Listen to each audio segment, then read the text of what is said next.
Well, you've all fallen silent, so you're not like my students, so thank you for that. So good afternoon, everyone, and welcome to the annual UQ NAIDOC Week Keynote Lecture. And we're joined here today by Dr. Aunty Pat Anderson, AO, Doctor of Laws, honoris causa, University of Melbourne. Having just come from lunch with Aunty Pat, I can confirm that she's in very feisty mood, so I'm really looking forward to what she has to say today. I'd also like to begin by acknowledging the traditional owners and their custodianship of the lands on which we gather today. These are the peoples of the Yarraga and Turrbal nations of Meanjin. We pay our respects to their ancestors and their descendants. We acknowledge the enduring presence here of Indigenous law and knowledge systems that have governed this unceded country for countless generations. We recognise the role of elders, past and present, as custodians and teachers, guiding the next generation in the responsibilities of care, culture and connection. May our gathering here be mindful of the wisdom and experience that flows through this place. For those of you who don't know me, or at least don't recognise me from numerous covers of Men's Health magazine, my name is Professor Rick Bigwood and I am the Academic Dean and Head of the T.C. Byrne School of Law here at the University of Queensland. So I'll be your MC for today's event. I also MC'd this event last year, so this also marks something of a milestone for me, for it's the very first time I've ever been invited back to a significant event, having previously spoken at it. So it's indeed an honour and a privilege to be here again today to MC this event. I'd like to acknowledge in attendance Professor Deborah Terriasi, Vice-Chancellor and President of this university, Professor Bronwyn Fredericks, Deputy Vice-Chancellor Indigenous Engagement of this university, the Honourable Nathan Jarrow, Judge of the District Court of Queensland, members of Senate and UQ Senior Executive Team, Indigenous professors, elders and community members, and all distinguished guests. So welcome. Now for the obligatory moment of housekeeping. In the unlikely event of emergency, and I've pinched that line from Jetstar, you probably recognise, please evacuate in an orderly fashion via the fire exits located at the back of the auditorium. I'll do that signal as well. So please proceed to the designated assembly point following any instructions from fire wardens or emergency personnel. Toilets, including accessible facilities, are located just outside the auditorium. I would now like to invite Tribal Experiences to the stage to perform the Welcome to Country.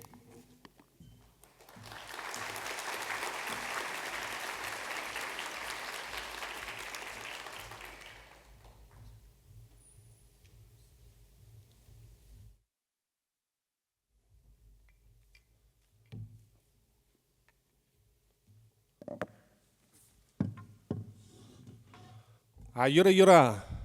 Hello and welcome. We are the Tribal Experience Aboriginal dancers, descendants of the Yarraga and Turrbal people from Brisbane, but we've also got dancers in our troupe from neighbouring tribes within southeast Queensland and also northern New South Wales. This first song and dance we'd like to do for you today is a song and dance which we call Malacha, and it's to welcome you all here, but also welcome the good Nuru, the good ancestor, good spirit. Yo nakiyakaran noro. Yo yakaran malacha. Yo ay. Tanare yakara malacha, malacha yakara tanare. Menjana malaranjan gora, menjana malaranjan gora. Tanare yakara malacha, malacha yakara tanare. Pai. Hop. Yo tanare yakara malacha, malacha yakara tanare. Menjana malaranjan gora, menjana malaranjan gora. Tanare yakara malacha, malacha yakara tanare. Pai. Hop. Yo tanare yakara malacha, malacha yakara tanare. Menjana malaranjan gora, menjana malaranjan gora. Yo. Welcome.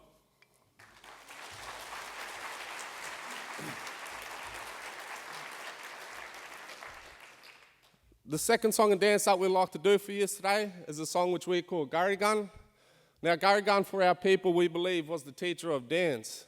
Now, this song is about Garrigan And Garigun is the white crane bird.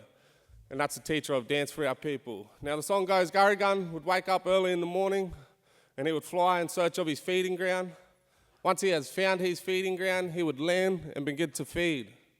After he is full, he would break into song and dance because his belly is full and he is happy. Now when we do the song and dance, we always encourage our young ones to get up and dance as well. So it's a way of teaching them corroboree. So this one, Garigun, teacher of dance.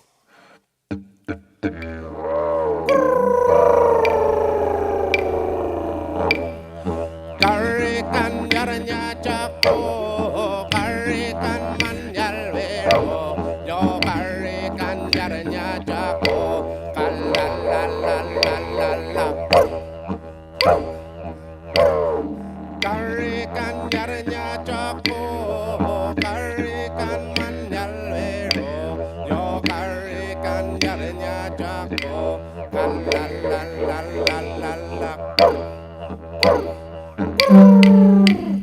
Karikan yaranya jako, karikan manjal vero, yo karikan yaranya jako, kalalalalala. Ay ay, oh karikan yaranya jako, karikan manjal vero, yo karikan yaranya jako, kalalalalala. Ay ay.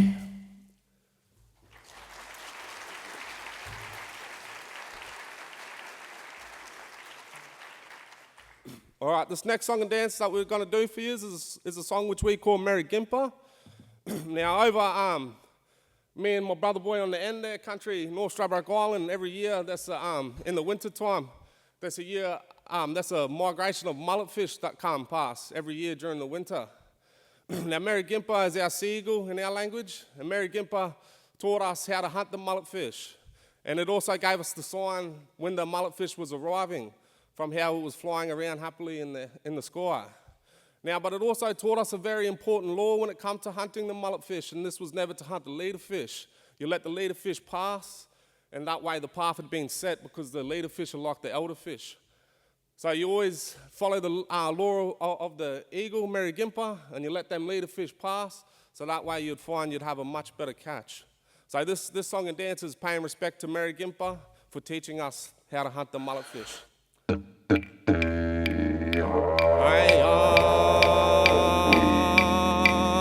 Merry Gimpa yaranya double one, no Merry Gimpa yaranya, oh Merry Gimpa, oh wanje pamandakal.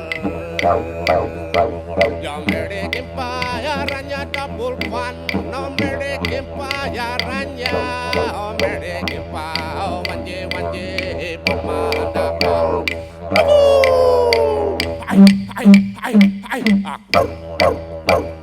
Merry Gimpa yaranya double one, oh Merry Gimpa yaranya, oh Merry Gimpa, oh wanje pamandakal.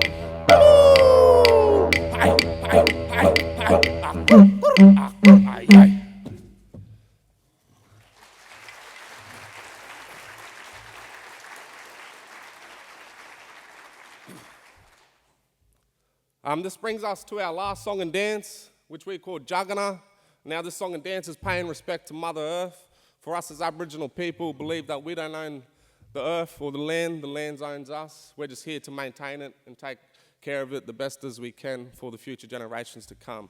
So this song here is Juggana, paying respect to Mother Earth. Yo!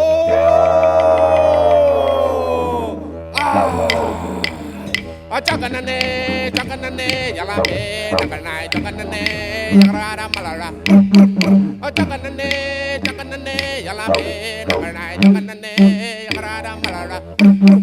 Yo jaganane, yalabe, jaganane, yagrada malara. Ay, go, ay.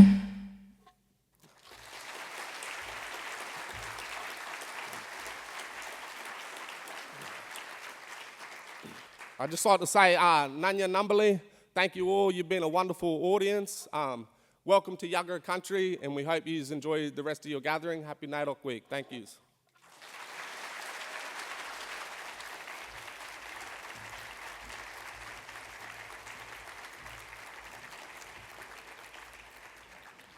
So thank you, Tribal Experiences, for the welcome to country.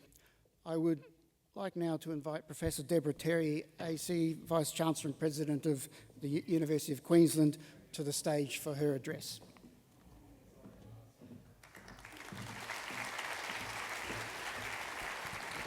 Thank you very much, Rick, and good afternoon, everyone. Let me begin by also acknowledging the traditional owners of the lands on which we gather here this afternoon. I pay my respects to their elders, past and present, and I extend that respect to all Aboriginal and Torres Strait Islander peoples here today.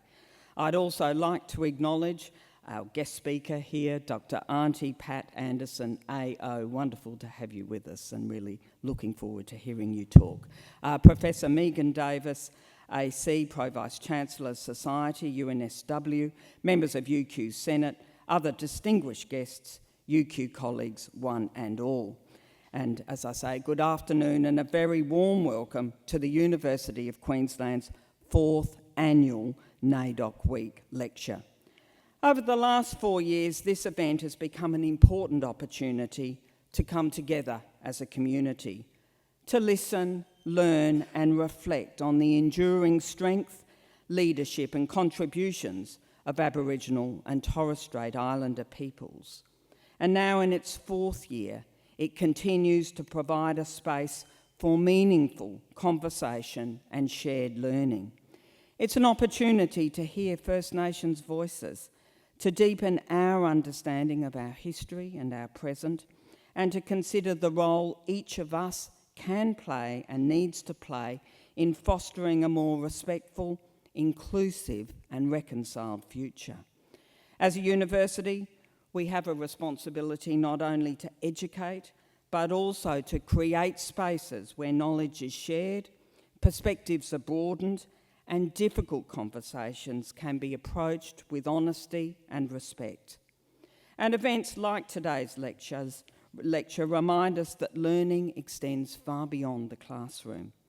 It happens when we come together, when we listen to and engage with lived experiences, and when we're open to ideas that challenge and inspire us. This year's NAIDOC Week theme, as I'm sure you all know, is 50 years of deadly, and it marks a significant milestone.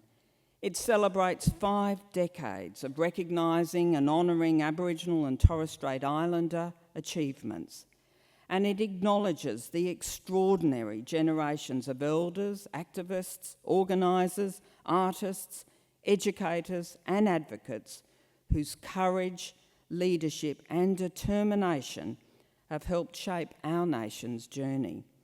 Of course, the word deadly is a uniquely Aboriginal expression of excellence, pride and admiration. It reflects the strength, resilience and brilliance that have always existed within Aboriginal and Torres Strait Islander communities, despite the many challenges they've faced. And so the 2026 NAIDOC Week theme invites us to celebrate not only remarkable individual achievements, but also the enduring cultures, languages, knowledge systems and communities that continue to thrive, sometimes despite the odds, across this great continent. The 50-year milestone also reminds us that while there is much to celebrate, the journey towards equity, recognition and reconciliation must remain a focus for us all. Each generation builds on the work of those who came before, carrying forward their legacy while creating new opportunities for those who will follow. And today's First Nations leaders are no exception. They continue to inspire through their scholarship, advocacy, creativity, innovation and service, demonstrating the power of culture, community and leadership while encouraging the next generation to pursue their aspirations with great confidence and pride. Which brings me to our guest lecturer, Dr. Aunty Pat AO, an Alyawarre woman known nationally and internationally as a tireless advocate for the rights and health of Aboriginal and Torres Strait Islander people, Again, thank you, Aunty Pat, for joining us today. We're deeply grateful and we're honoured that you accepted our invitation to deliver this year's NAIDOC Week lecture, and I know we are all very much looking forward to hearing you speak.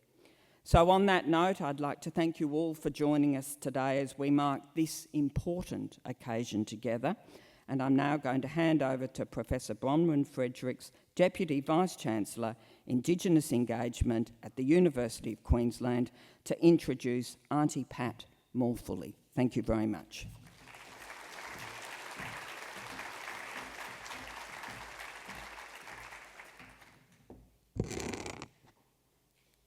Just adjust this. Good afternoon, everyone. Thank you, Professor Terry. And thank you to Tribal Experience on what was a great opening for our event for this year's annual NAIDOC lecture. As is customary, I acknowledge the traditional owners for their custodianship of the lands on which UQ operates, and I pay respects to their ancestors and their descendants who continue that cultural connection to country. It always lifts me up to know, as well as there are today, that there are people in the audience who are from this country and from the greater Brisbane area with us this afternoon, and welcome especially to you. I acknowledge the many elders that are here this afternoon. I'm sure as people saw others come in, you may have noted that we do have quite some senior people from the community with us this afternoon, and you're very welcome to come along as well with us today. I acknowledge you for being here and spending your time with us, but to come here to listen to Aunty Pat. I acknowledge also in particular Dr. Aunty Pat Anderson AO. I'm getting already emotional, see that? My voice is starting to crack. As today's keynote speaker, Professor Deborah Terry, AC, Vice-Chancellor and President, the Honourable Nathan Jarrow, Professor Megan Davis, Pro-Vice-Chancellor Society, the University of New South Wales, but also Megan is a graduate of this university and an honorary doctorate of laws from UQ. Members of Senate, UQ's senior executive team, my colleagues, Indigenous academics and staff, elders and community members, and also friends, supporters, donors, alumni, and staff and students generally who've come along this afternoon to hear the lecture. I would like to offer a very warm welcome for all of you to the lecture this afternoon. The event is an opportunity for UQ and the broader community to come together and learn from distinguished Indigenous speakers every year. And so far we've had Professor Marcia Langton, we've had Professor Megan Davis, we've had Josh Creamer, and this year we have Dr. Aunty Pat Anderson. The theme this year is particular to deadly.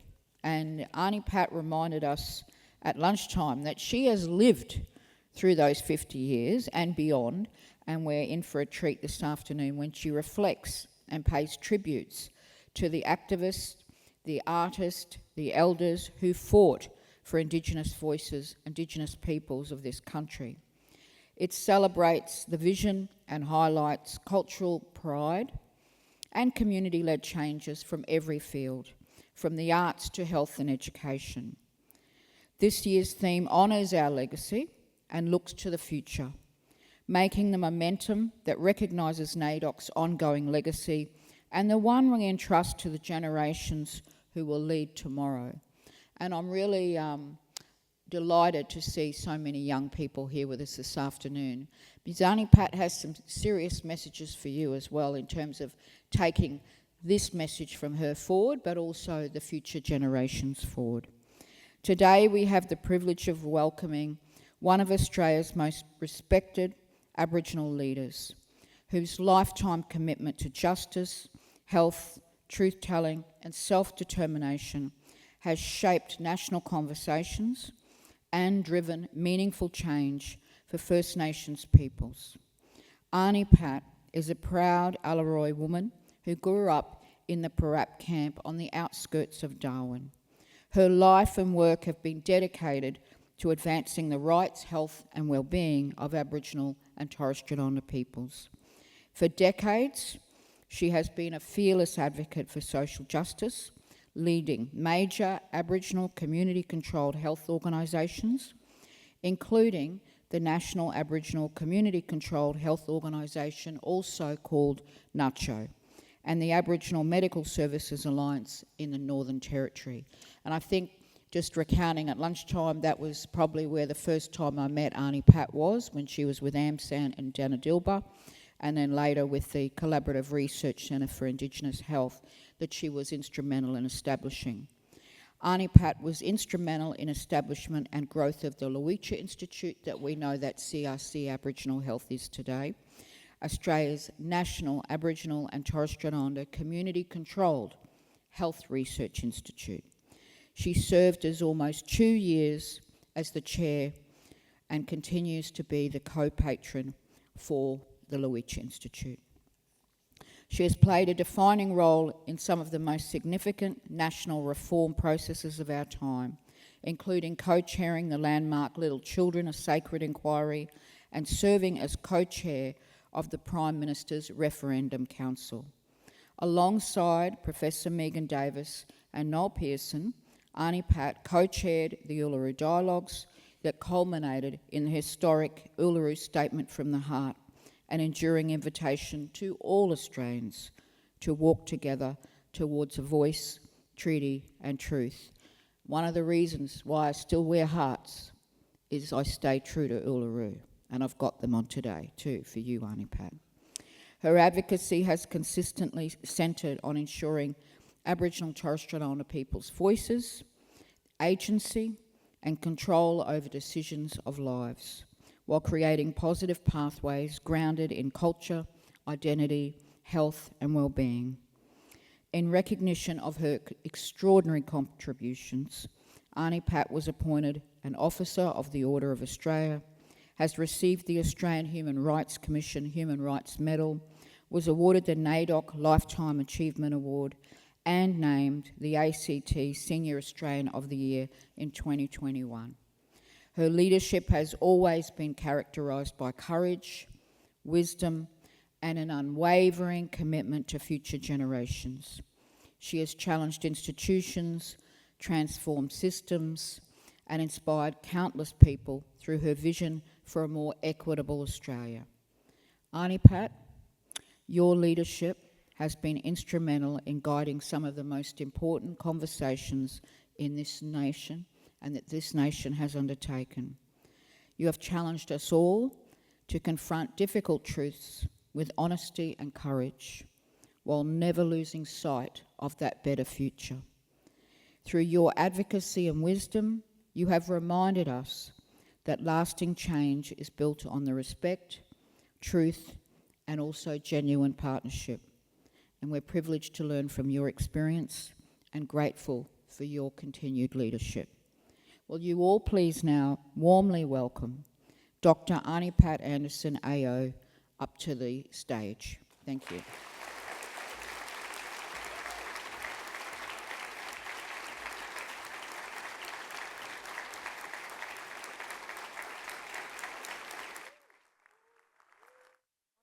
That was too much.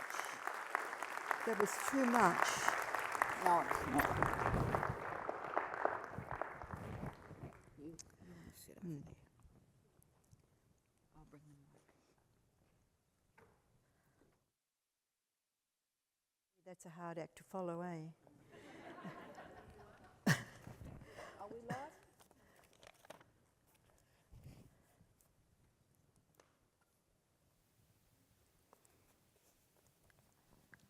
We're live. I didn't put in there, but Aunty Pat, she deserves it all. You know, some of us have known you for many, many years.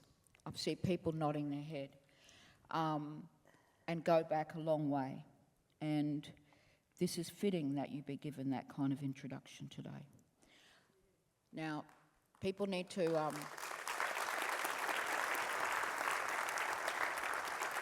get ready for a big talk from Aunty Pat, and some hard lessons as well, and some encouragement for those young people to keep going and keep that fire going. Thanks. Bronwyn, I don't think I need this. I think I've got one wide for sound, aren't I? Where's the sound? Wide for sound, like a Cliff Richard song? Yeah, thanks, Bronwyn. Not that I know, but anyhow.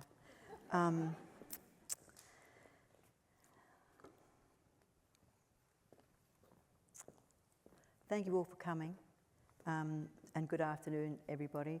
And thank you to the university for inviting me, and Professor Deborah Terry, and of course Professor Bronwyn, and all the other leadership members of the university. This is a big ask, and I'm quite nervous about giving this, I suppose, performance, really. That's what it is. And trying to shape it a little bit better than that. This is an important time, I think, in our further development as a nation. And we've got to tell each other the truth and stop pissing around. You know, let's stop the talk and start the doing. There's plenty of work to do, in this country. We've got to reform it, make it richer, make it reach its full potential, to understand its stories. The land is alive with stories. Know the stories and repeat them to your kids and your grandkids and your great-grandkids. That's what I want you all to do. And I really appreciate you coming today, and I want to pay my respects to the other Aboriginal people and Torres Strait Islander people who are here today as well. I love coming to Brisbane and accepting these invitations because I have so many friends and colleagues and indeed family. We actually our lands cross over into the Northern Territory border around that thriving metropolis, Camberwell. I have lots of family there who live in that area, that Western Queensland area, up to the Northern Territory, down to just outside of Alice Springs, and right up. I don't understand this. Right up to Doomadgee. So it's a huge tract of land. No palm trees, bits of water, a lot of cattle, but it's an interesting part of, and that's my home. That's where we come from. Our mother was taken from there in the early 1920s, we think. Like a lot of kids all around the country were taken. The police came into the camp and swooped her up and threw her on horseback. She was about 10, we reckon. We're putting things together because none of these births are recorded, of course. So we reckon she was 10 because she always remembered where she came from. And as I'm getting older, I'm realising how important that is, because we knew who we were, where our country was, and what our language group was, and we've got lots of family, hundreds of family there as well. So I consider my family one of the luckier ones, because some people were taken when they were babies, and they're still looking for their family. All the things that were done to us over the years. And I want everybody not to feel guilty, just to understand the being of this land. It's got good and it's bad and it's bloody, it's horrible, but it's also grand. This is the most beautiful country in the world, for God's sake. Sorry, excuse me. You know, it's just got so much potential. A lot of people sitting here in the room have that potential to make this country really great. Not in a sort of grandiose Trump kind of attitude, but proud of who we are and be secure in our lands and who we are and what we do and all of our stories, as I say. But first of all, I really want to thank the custodians of the country for the lands that we are on today, and for the dance group that were here earlier. And it's good to see young men and young women knowing the dances of the past and being able to perform them. And we've got to teach all our kids now. Don't say you don't know, go to the library and find out. It'll be written down there somewhere in a police journal. That's where we found a lot of our information, like when our mother was taken, the date she was taken. Because the police who used to round up these kids, agent of the government, they actually kept really good records. And that's where we found a lot of the entries for our mum, and there'll be other people as well. So what I'm trying to show to you is that there's lots of information. For those who say, I don't know my family, find out. There will be somewhere, somebody, or some journal somewhere will tell you who was. I think the entry for our mum is the language of the day. Half-caste Aboriginal girl taken from the station it was then called Lake Nash Station, now it's El Perulam, because we've taken over all of those lands. Took us over 20 years to get the land back, but it's ours now, and we have a big community there. So she was taken from there and taken all the way over 2,000 miles by horseback to Darwin and incarcerated in what was called in the day, there were missions and there were also government agencies, and she was taken to a place called just outside of Darwin called Carlin Compound, and she was imprisoned there for a long time until she was an adult, and her boss, a man who controlled every aspect of her life, was the superintendent of native welfare. So that's where she grew up, and it was part and parcel of the day. It was government policy not to teach her to read and write. And we witnessed every day of our lives her humiliation at being denied any access to, and to be trained as a slave, a domestic, but it was a slave, looked after all the cattle as well as the kids, and, had to sort of ward off the husband breaking into the room at night, So it was a really, really hard time, but anyhow. That's Mum's story, and that's the story that we grew up with, and that formed, I think, everything I've done ever since. What happened to her, because we saw it. We saw injustice. We saw racism. We understood, being unfair and no justice in the world. We actually grew up. We recognised before we could read and write ourselves. We knew what was happening, and we saw it every day. Not allowed, and it was segregated living. A lot of country towns in the day, the towns were segregated. On the riverbank in some areas, and we lived at Prap Camp. Now, Prap Camp is just an old army camp, because Darwin was occupied, as you know, during the war. And when people came back to Darwin after the war, my mother was sent here, actually, my two older sisters here in Brisbane, and I was born at Hendra at the hospital. And I remember the horses in the morning, going for exercise, and the sound on the road of the horses' hooves, and that's a sound that I remember. I was in a cot, and I looked at the cot because I heard this noise, and I wondered what the noise was, and I climbed out of the cot and looked through the window, and it was horses. So that was my first sound, conscious sound that I can remember.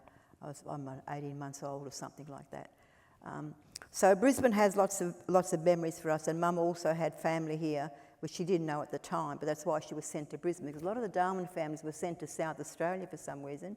There was only very few families that were sent here to Brisbane, and Mum was sent here to Brisbane. And when Dad came home from the war, I was here, and I remember this man coming up the stairs, because all the houses were upstairs then. I remember this man coming up the stairs, and he looked at me, and I looked at him. And I stepped back because I had a sort of railing there to keep me from falling down. I had a railing, and I remember I can still hear his voice, and he says to Mum, "Who's this?" She said, "Oh, that's Pat."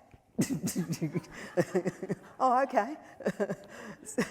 So I have lots of good, nice family stories of Brisbane as well. So, as I say, they took Mum on horseback. She remembers that journey and remembers what happened along the way. And all the policemen, because the police were agents of the government at the day. The church, the government, and the police all operated together. They were indivisible. They were indivisible. They operated together, the whole lot. And the police carried out the orders of the church and the government of the day. So she was taken thousands of miles to Darwin Hospital and locked up with a lot of kids that also came from around the Northern Territory at least, and also as far away as Alice Springs. And people did lose not lose, I hate all these passive verbs around Blackfoot, I really don't like loss. People used to say to me, "I've lost my language." No, you didn't lose it like a dirty handkerchief. That was stolen from you. Your granny and your grandfather were beaten, their language beaten out of them. So stop using any passive verbs around us. I think we deserve better than that. But anyhow. So it was government policy of the day not to teach her to read and write, as I said.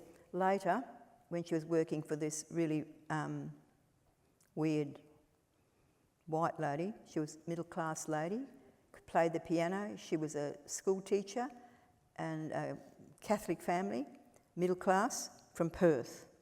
And she married beneath her, as far as her family were concerned, and came up to Darwin and had a property outside of Darwin on the beach there. So Mum was, they used to, in the day,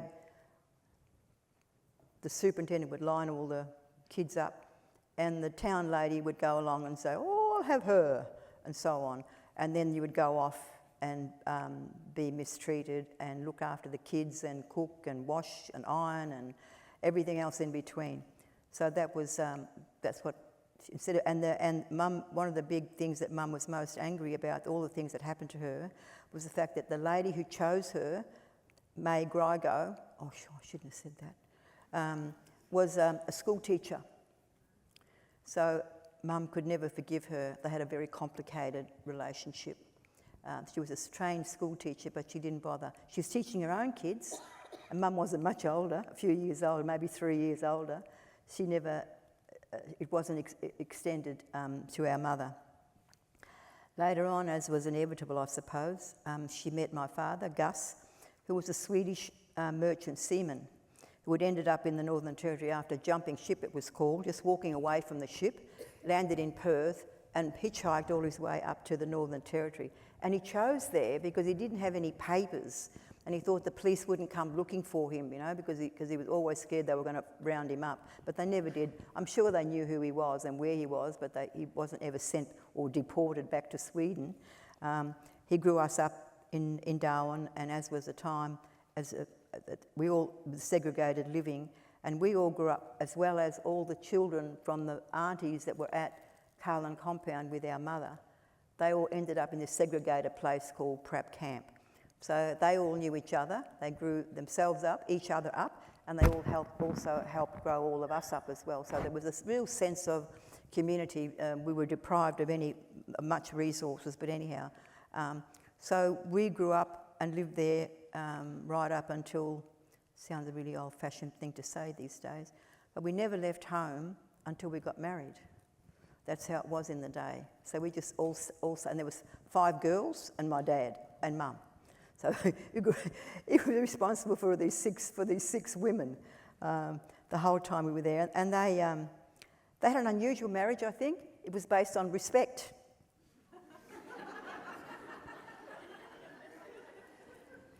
Believe it or not. Okay, they did have 6 kids, but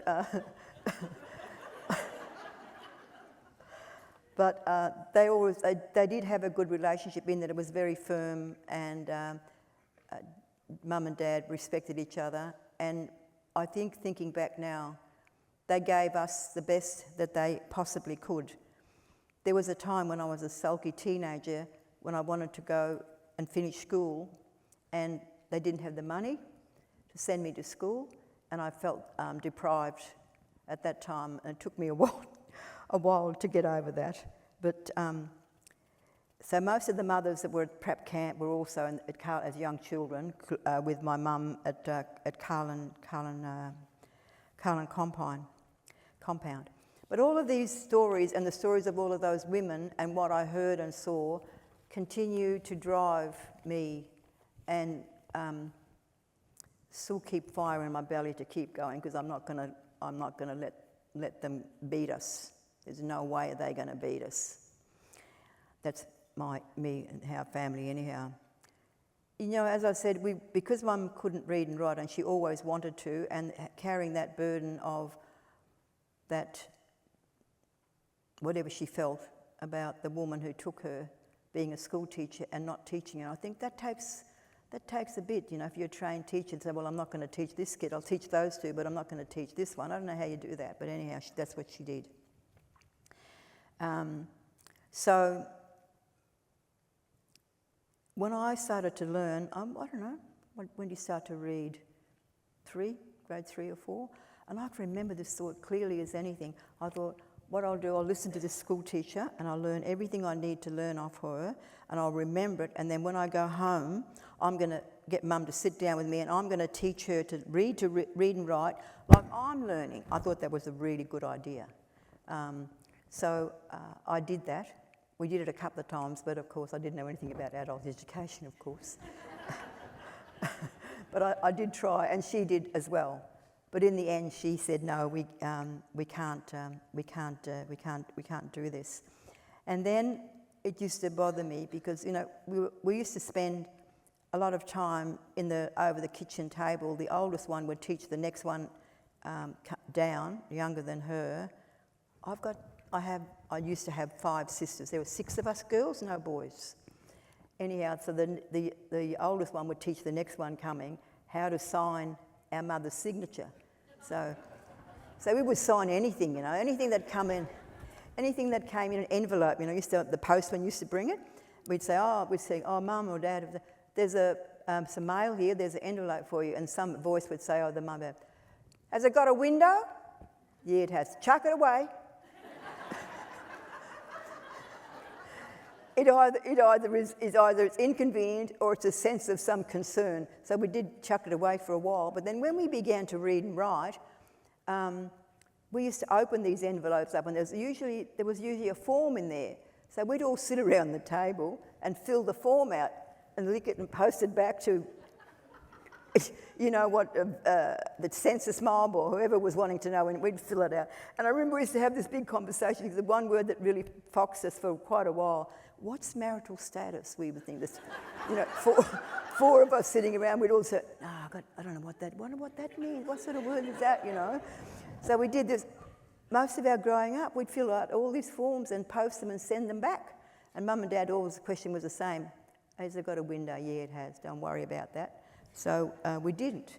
So that also give us some experience as well. So Prep Camp was a place, it was a safe place. We all knew each other. And I just want to go back to my mother again, sorry, because I think I was a bit older and I started to think, what would it be like to not be able to read the street signs or to read anything at all? So I remember this day, I was only pretty little, and I looked out the buses, and what I'm going to do on the way home, I'm going to try to remember not to read the street signs, because I wanted to know what it must feel like not to be able to read. And I feel distressed even telling the story, because try as hard as I would, I couldn't. And it seemed to, in my little mind, create a gap between me and my mother, because she was here and I was here, it seemed to me as a kid at the time. And that distressed me for decades. I found that really hard to get over. That I could read and as try as her hardest, she wasn't able to do it. So going to school for us, as it was non-negotiable. Both, we couldn't get sick or anything. Mum would come and pull the sheets from out of us so we'd get dressed and go to school. Whereas now, kids don't go to school. In the NT, they don't. And no one gives a darn because they're not going anywhere. They're only going to jail. So why should we bother? Okay? That's the Northern Territory for you. It's getting worse up there than ever. So we have a new administrator who is ex-president of the Cattlemen's Association. So there was protests about that. But that division I felt at the time as a kid had a profound influence on me, and I don't know whether it was good or bad. I just remember the feeling that try as I would, I couldn't not read the signs, you know. But anyhow, that's part of being who we were. So for 60 years I've been involved and driven by all these stories that I'm telling you now all over the place. I'm sort of losing my track here a little bit, but it was clear to me that I wanted to be part of the struggle. And we used to call it the struggle with a capital S in the day. And Megan doesn't like me using this word, but that's what we called it. It was a struggle. And it was a political movement that was lobbying for change and to have a better life still. So we started there, very basic in the day. And at prep camp, we were fortunate enough to have some old-time activists. You know, one I remember in particular was Uncle Joe McGuinness. McGuinness is a very big family name in Darwin, and I remember that old man. And he used to come to prep camp, him and a few others as well, and would come and we'd have like town meetings, and us kids we'd all go with our parents. There was no babysitter, you just went wherever your parents went in those days. Put the blanket down and take a pillow each and lie down. And I remember going to sleep as a kid listening to the male voices, you know, and people talking about what was happening, and Uncle Joe coming back from, as we still say it in Darwin, down south, went to come down to meetings here in Melbourne or Sydney, and he would come back and he would tell us all the things that they had learnt, what was happening down there, and that's how he. And the name of, and you'll excuse the language, but it was language of the day. We were called the Prep Camp Half Caste Association, and it was very, very active, and that's where we learnt a whole lot of things from those few men going down and coming back. This is before the ABC reported anything at all, you know, like what we were doing anyhow. So that's how we got news of the struggle. And we would write to each other with the postman. There was no, it's hard to believe, we didn't have these mobile phones or anything like that, just the telephone, PMG, and the radio in those days. So we couldn't communicate easily as well, because no way had been invented yet to do that. But nevertheless, it was a very strong political movement, and we did make a lot of changes, and we continue to do now. And I want to talk a little bit about that, because the name of the game has changed a lot. And so I suppose, which brings me to here and now, to 2026. And the theme for the NAIDOC, 50 Years of Deadly, which is a great theme, and the theme I think we all need right now. I'm just going to read you what the committee said about this theme, and it said, I'll quote, "For 5 decades, NAIDOC Week has celebrated the voices of our communities, steady, unapologetic and proud. Each year, its themes have called for truth, celebrated culture, honoured resistance, and reminded the nation of who we are." Unquote. That's deadly, eh? Right. And I like the word in there, honoured resistance. There would be nothing has been given to us. We've fought for every single thing. This country has given us very, very little. We've fought all the fights up until now, so we're still doing it. The Uluru Statement from the Heart was notched it up quite a lot, and the only way we thought, and we still do, because I still value that document, I think that is the way forward. We have to change, and we were told by the old people on all the regional dialogues we had around the country that the only way that we were going to get anything was to change the big law. Now, despite all these people in Australia who didn't know anything about the Constitution, or said they didn't, and didn't know anything about us, those mob out there in the most remotest places, they knew the big law. The big law is the Constitution, for goodness sake, and it's got to change. And they told us that, eh, Megan?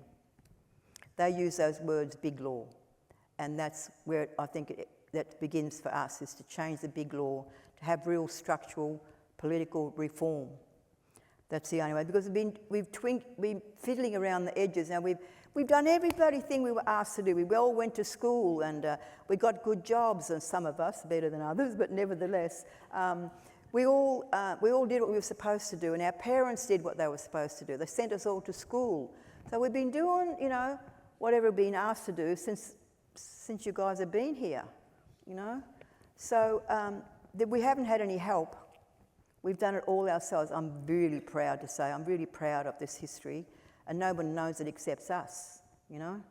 In fact, at all these sorts of functions, I say to the people, you know, the students in particular, there's a great story to tell, a fantastic story to tell about just the history of the health services and the politics behind that, and what happened and who was involved. Nobody knows any of these stories, even the mob that work in the health services now. A lot of our young people, as well as yours, don't know too much at all, so that we have to change that. It has to be part of the general curricula for every kid in Australia, black, white, pink or blue, for everybody.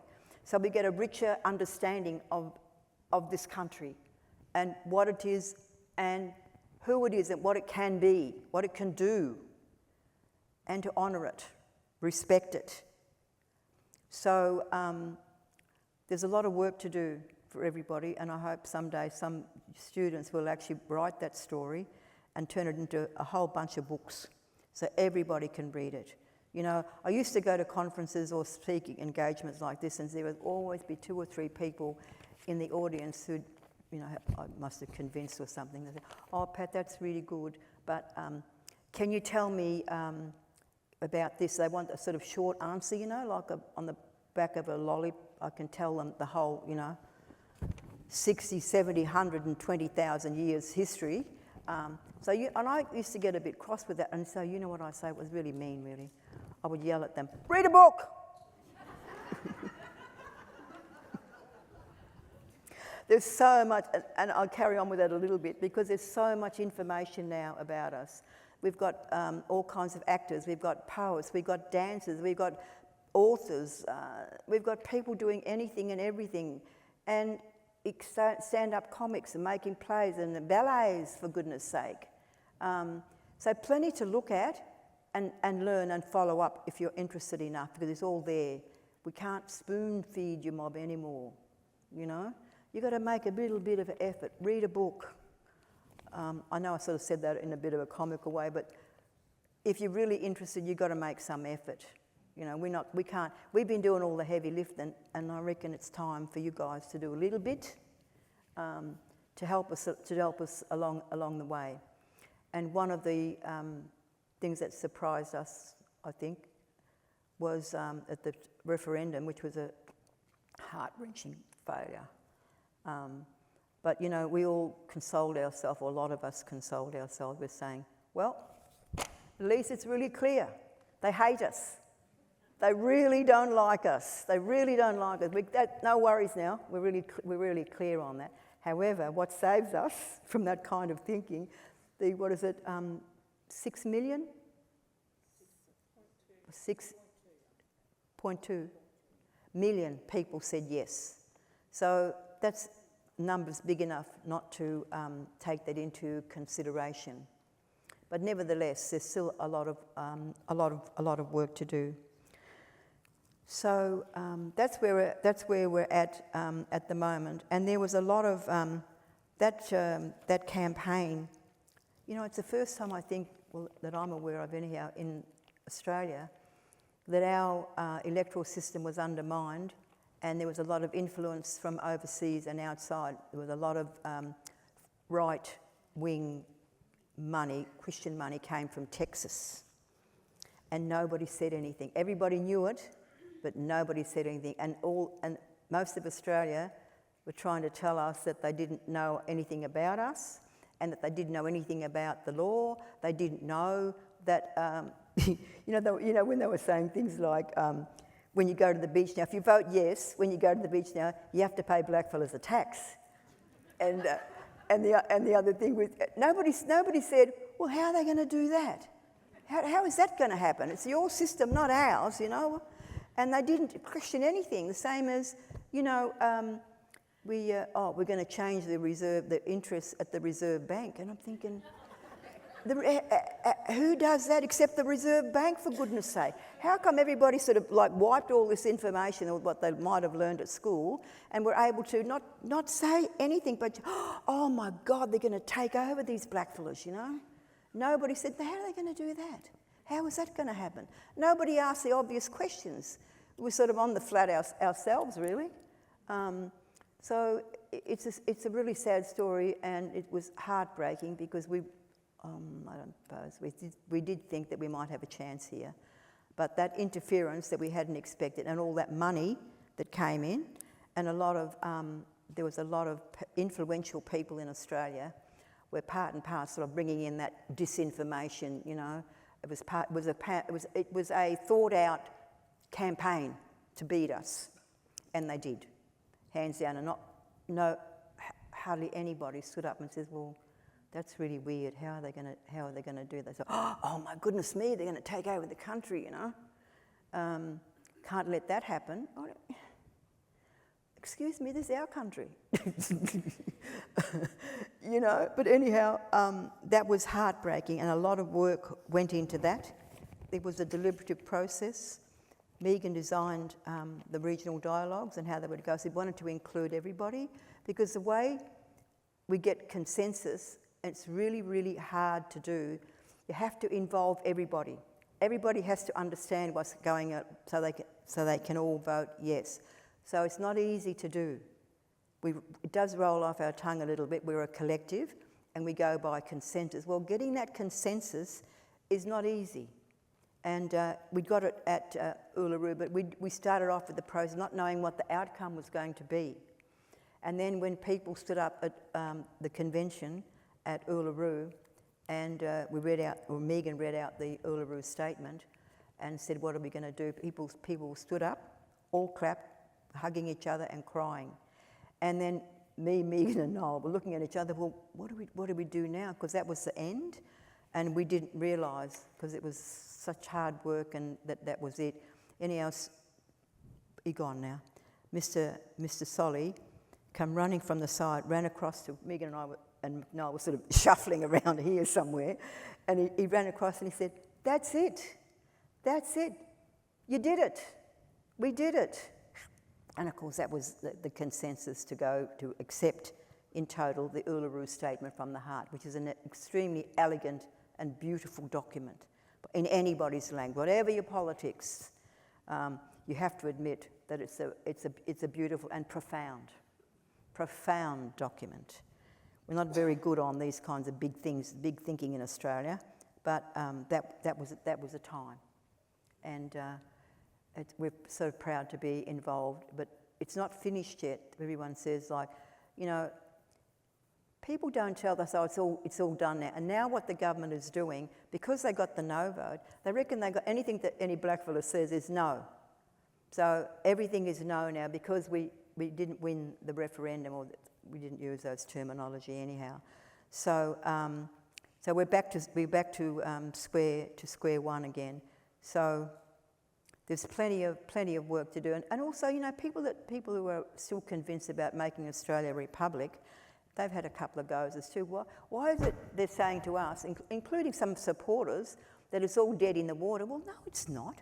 Why is it for us, not for the Republicans or anybody else that wants to change? They just go ahead, have a bit of a rest and regroup and do it again. Well, that's what we're going to do, and yet we're getting pillarised. It's dead. No, it's not dead. It's very much alive. We've got to pick it up and run with it again, hopefully with a few more helpers this time. You know, we nearly did it last time, but we still need a lot more. And to inform yourselves. And I'm serious about reading.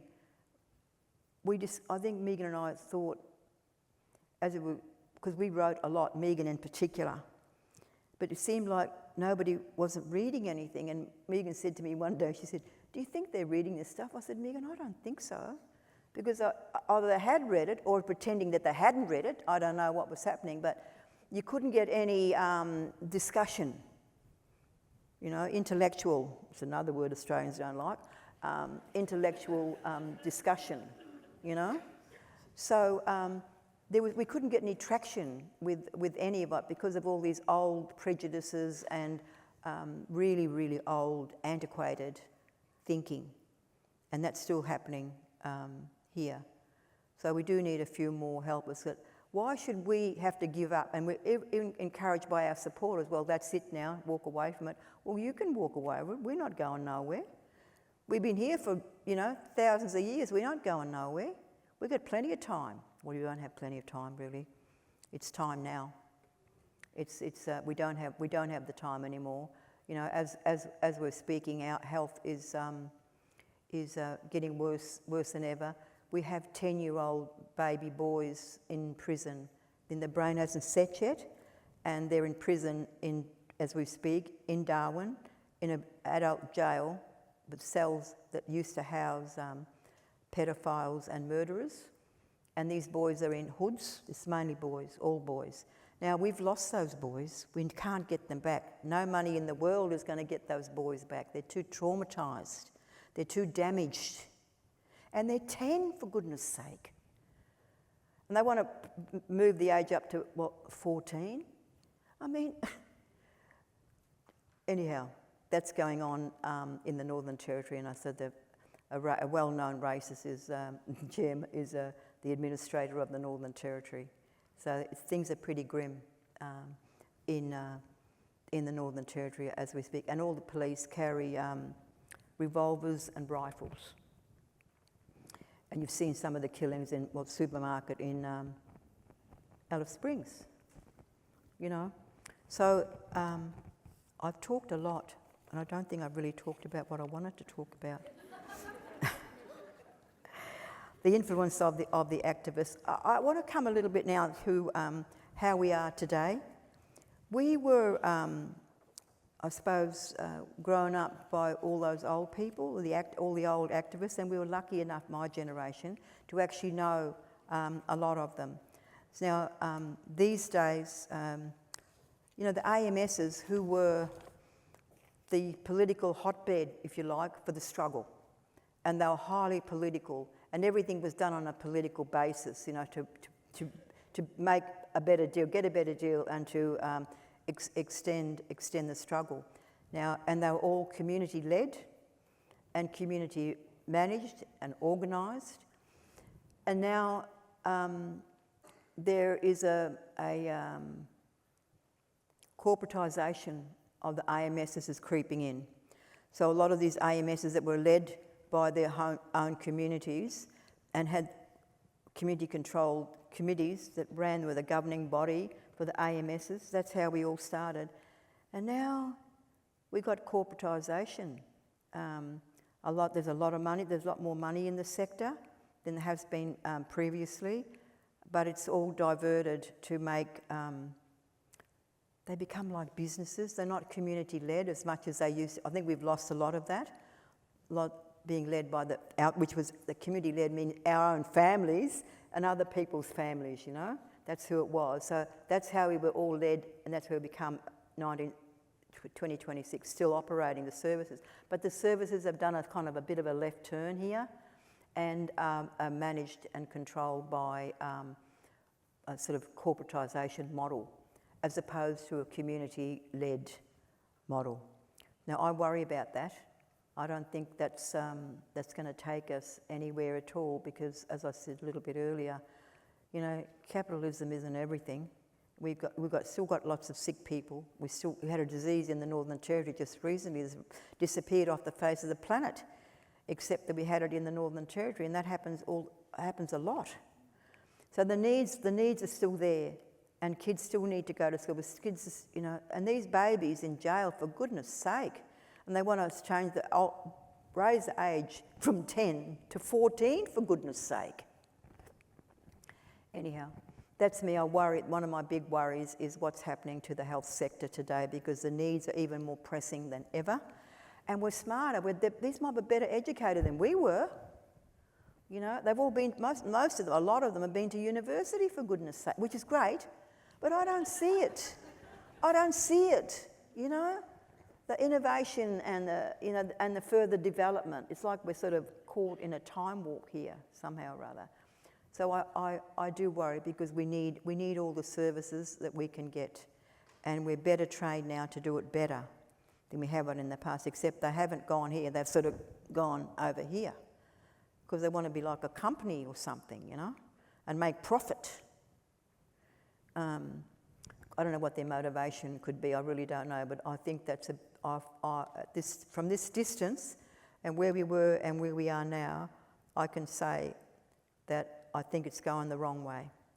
And we have to come back to the old people, to the uncle. And in your family, a lot of the families still got these people around today as well, so we need to start talking to them and get back to who we are, more who we are. We're not capitalists, you know. So, and our families still need as much help as they possibly can get. And I don't know, we're off in another direction, which I don't recognise. I'm really at sea with what it is, why they're doing what they're doing, and I know how they're doing it, but why they would choose to go down that way when we've got a model here that's worked for over 50 years. It's perfectly good, but they're not doing that. They're over here creating another, I don't know, I wouldn't say model, but another way of delivering the services, but I don't know whether the services have, maybe I shouldn't say that, I don't, because I really don't know. But I think that's what keeps me awake at night. One of the questions is that the sector has gone in another direction, and I think it's the wrong direction for us. We're not capitalists. We're not, we're just ordinary people. We just want the best for our kids and our families, Not all this other stuff which takes us off track, in fact, I think. Now, I don't want to sound like, in the good old days, it's all right for her, she's old, I'm really trying to give you, I think badly, the benefit of my experience, what I've seen. It's a reflection on what I see now as opposed to what it used to be, and how we made huge inroads in only 50 years, really. And if we can get this constitution changed to include us, so we're part of the nation state, and if we'd got the referendum up and had changed the constitution, by law, the government and the people of Australia have to do what we ask. If they don't, it's against the law. Not our law, their law. And that's what all the old people call the big law, because they understood the constitution. Even all these people said, we don't know about it, haven't read it. Well, they knew about it. Well, of course, they knew about it from the 1967 referendum. They had that experience. They knew the power. They knew the power. Despite all them city folk that are going, it's going to do this and it won't do that. Well, the mob out bush knew, because they'd been part of the 1967 referendum. And the old people said to Megan and I, we nearly burst into tears. You two, in 1967, when we asked all those white people to help us, they did, and we're going to ask them again, and they're going to help us. And I thought, God, it's never going to happen, and it didn't. But that's what they believed, and they still believe the way forward is the big law, to change the big law. So we're not done like the Republican Society or anybody like that. We're going to go again. We've learned a lot, that's for sure, but it is going to be really, really, really difficult. But I think that's the work of this generation. And what makes me get out of bed in the morning is so many young people. You now got to take it up, We're too old, We've done as much as we can, and we're out of fashion now. You know what other young people think, how they think, why they think. So you've got to step up and take us to the next level, and the next level is to get ourselves in the Constitution like every other person in this country except us. The Australian Constitution is a good one. It helps to make sort of a decent life. But the only thing wrong with it, we aren't there. That's what constitutions do. They set the rules for what kind of a society you are going to be. Well, everybody else has it except us. So we have to be included. So when we talk, and we've done everything else, like we've set up committees, we do this, sit on that committee because it might help us to do that. We spend half our lives sitting on this, hoping that the government's going to change, and it never does. So that's when we said, okay, that's what we'll do. We'll change the Constitution, and that still stands. And that work still needs to be done. If we're serious about making this a country that's proud of itself and reaches its full potential and richness that it has in the land and in all of you as well, if we don't realise that potential, well, we're pretty stuffed as a society. We can do this. It's hard work, but it's been done before, and now it's all these young people. You have to do the work now. We're not going anywhere. Retiring doesn't mean, that you won't do anything. You're there to help. We're waiting in the wings for someone to say, can you come and tell us how you did this or whatever. That doesn't happen. So it doesn't mean going and sitting and watching Netflix forever. It means that we're, we're there waiting for, all that resource is there. a whole lifetime in many cases, it's there. So, and ask us, how did you do that? What happened? But nobody does. So I'm just saying to all you young people, don't think you're going to do it just you and have to relearn stuff that we already know. Just ask us. So retirement doesn't mean retiring. It means that you're there ready to help wherever you can. So there's plenty of help. We've got a whole generation of people still around, but better be quick. We are going, but that's the task, I think. That's the task for this society now, whoever we are, wherever we are, what colour we are. Oh God, this terrible stuff about that terrible woman is talking about. So we have to get over that. We have to get past that, beyond that. We're better than that. We're much better than that. Don't what people take. The ABC, they repeat every single thing she says. And nobody says anything. Just stop it. Just get some quality control. Hey? Easy. They do it with sugar and everything else, Same thing, same principle, eh? Same principle. So I'm going to shut up now. But I'm happy to answer questions. Yeah.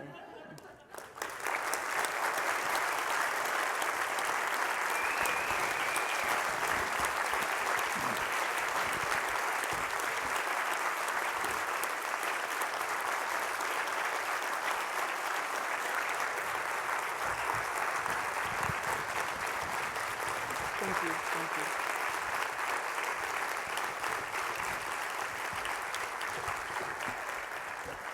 So I told you she was in a feisty mood, and so I wasn't lying. And yesterday we had in this venue a wonderful comedy session. There was a great use of humour there to deliver a very serious message. So thank you, Aunty Pat, for sharing, including with the use of active verbs. Thank you. What NAIDOC means to you personally and to a community of Australia. Your message, including the call to action for the young people, has honoured in a very frank and moving way the generations of elders, and activists and artists and community organisers who have built the NAIDOC movement and fought to maintain Indigenous culture and truth and pride in the national conversation. And I myself continue to learn from Indigenous knowledge and ways of doing things, and so I'm grateful to Indigenous elders, scholars and leaders such as yourself for the generous moments of sharing. So thank you. We do have 15 minutes for questions, so questions and answers. I'll move to a more comfortable seat.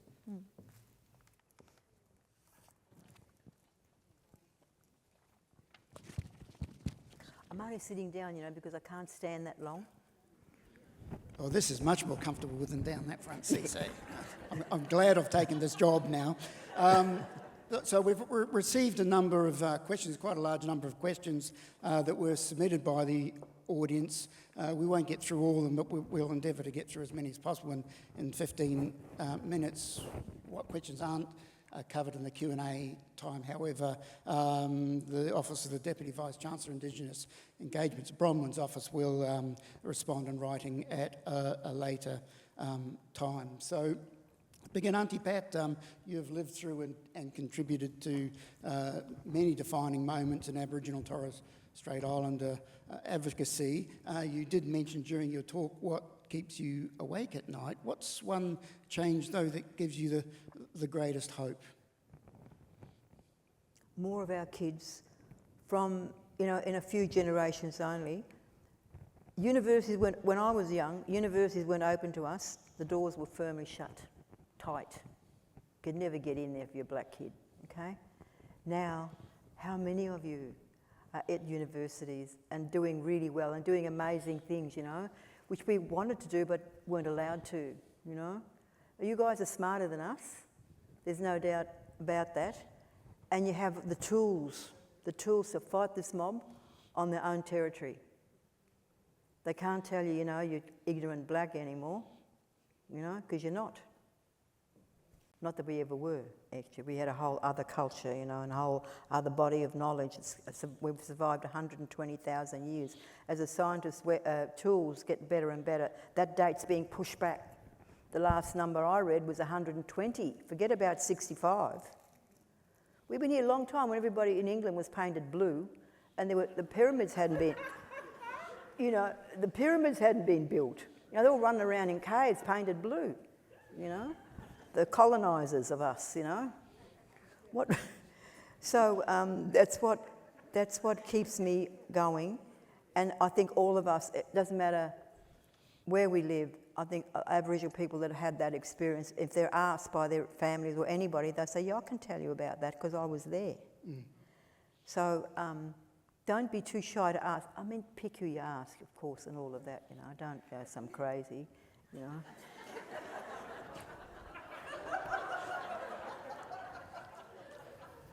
So, if you could make one change in federal policy to advance the interests of, well, to have a lasting impact on Aboriginal and Torres Strait Islander peoples, what would that change be and why? Change the constitution and include us in the nation state. That we're not an add-on. It's time. It's time. We're all educated now, so you can let us in. You know? Sorry, that's a bit mean, wasn't it? There's no reason why. There really isn't any reason why, except those ones on the other side of the ledger, kind of, you know? There's absolutely no reason why. All this stuff they say about us, it's just rubbish, you know? Most of it. But people believe it. That's why I say read a book, you know? Educate yourselves, you know. Even we're saying, "Oh, I don't know any Aboriginal people and I don't know what they think or what they say," I think, well, you know, there's plenty of stuff that you can read and find out about it, or talk to your neighbour, if he's an Aboriginal neighbour, nicely. So there's lots of things you can do. It's too slack, intellectually slack. You're derelict in your duty by not wanting that terrible statement that terrible woman from Western Australia said, "If you don't know, vote no." A senator advocating for the population to remain ignorant. Who in the world would say that, for goodness sake? Only here. Who would say that? That was an appalling thing to say. If you don't know, vote no. What about finding out? Why would you promote ignorance? I think that, I won't say that. Oh, already. But that was. Why give up now? But that, you know, that was. I was shocked myself. I thought, I think I've heard everything now. And nobody in the Senate. She said this in the Senate, and nobody said anything. Nobody said, "Excuse me, Senator, mind your tongue." You know, so I don't know why we're afraid to speak. You can do it really, you know. You can do it. There's ways to sort of get your point across without being, you know, crazy. There's lots of ways. And you know all that better than me. You know, this is a place of learning. That's part of your duty too, and your obligation. You know, that's what you're here for in this wonderful place. It's just fantastic. I was so, you know, I feel privileged to have been asked and to be in such a venue, and, you know, past people who have been here and what have you. So the university's got to do some heavy lifting here. You know, there's lots of us out there that are talking, they need for someone to say to them, "Listen, lovey, it doesn't mean that, it means this." You know, some way or other to correct, because they're just saying, "Oh God, I better not say it." No. I think there's a job for universities to do in help in the struggle.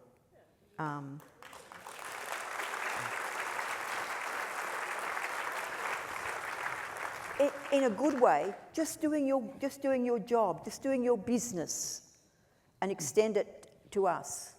You know, it's really hard. You know. Anyhow, that's you know what I mean. But I think there is a job that you could do. All universities, not just this one. You're doing okay, but there's a real lot of work for them all to do. You know. look at this wonderful place. How privileged are you to come to such a lovely place like this and to be educated and, you know, have an intellectual framework within which to live, to govern yourself, to be principled, to be ethical, to be kind, to have a heart. That's what this country lacks, actually, kindness and a heart. Well, I'm not always great at reading the room, but I think I read this room correctly, and the privilege is ours that you're here. And so I'll turn that back at you.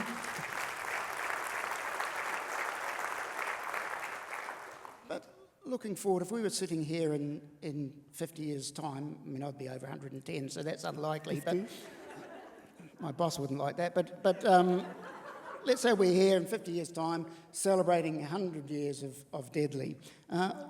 What do you hope that future generations will be saying about the decisions we've made today? I think there'll be probably people like me saying the good, the bad, the ugly. But I hope the next 50 years we are part of this country. We're in the rule book like everybody else, that we are part of this country. It is ours after all. We're not going anywhere. We keep telling generation after generation, we're here, we're not going anywhere, so include us. And I think that's the last kind of frontier, if you like. That's an important obstacle to overcome, and I think we should all be working to change. You know, we all got family that say, oh, those blackfellas, they're this and that. We say, well, why do you say that? Just in a nice way, you know. Why are you saying that? What makes you say that? What influences you to say that? Now, they'll probably say they met some blackfella years ago who was drunk somewhere in a pub, you know.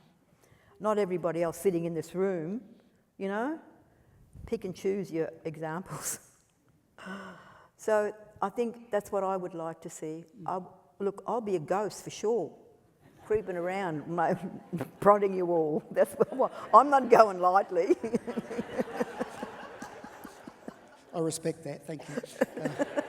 I'll listen out for you. Oh yeah, you better. But you spoke during your talk, and sort of everyone here would have felt the same. The result of the referendum was heart-wrenching, I think was the phrase that you used, and you've called young Indigenous people to arms, to action. What advice would you give them about how they might cope with struggling with justice and reform, failure in achieving justice and reform, because it can be incremental and very slow, and there are disappointments along the way?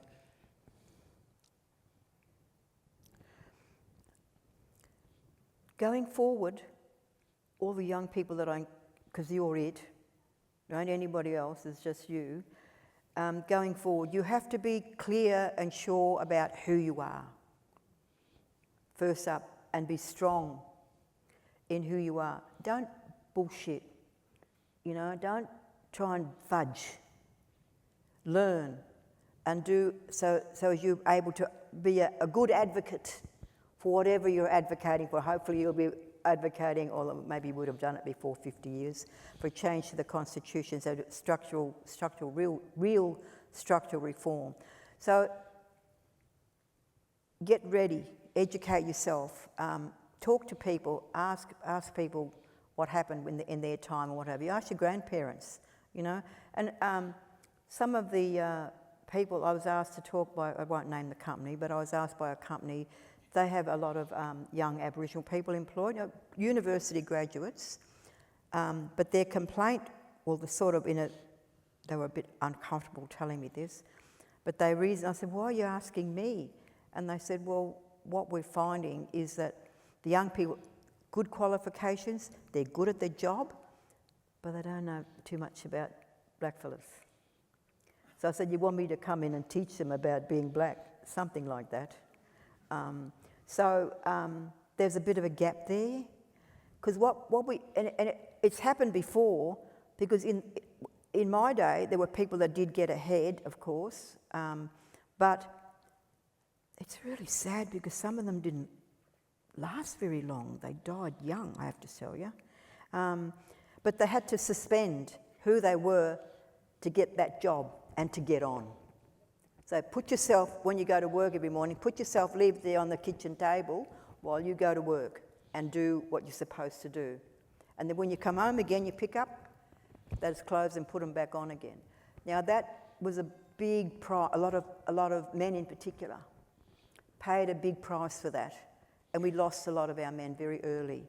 And I have no medical evidence, but I think that giving up to get ahead was too big an ask, just too much.